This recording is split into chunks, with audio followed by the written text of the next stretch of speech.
27 BC, the Senate chamber. Octavian makes an announcement. The crisis is over. The Republic is restored. He's returning power to the Senate, stepping back. At least, that's how it's presented. The reaction is immediate. Shock.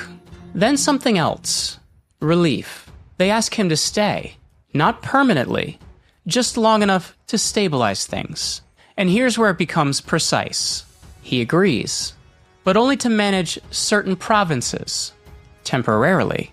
Syria, Gaul, Spain, Egypt.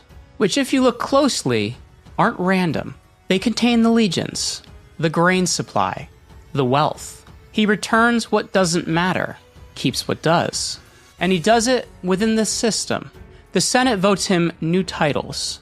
Augustus, the additional powers, tribunician authority, proconsular command, religious leadership, each piece added separately, each one justified, until everything that actually controls the system sits with one person. But nothing looks broken, because it's all moved through the existing structure. No crown, no declaration, just accumulation and recognition. Holding power is one thing. Maintaining it is different. Because eventually, force isn't enough. People have to accept the new system, or at least stop questioning it.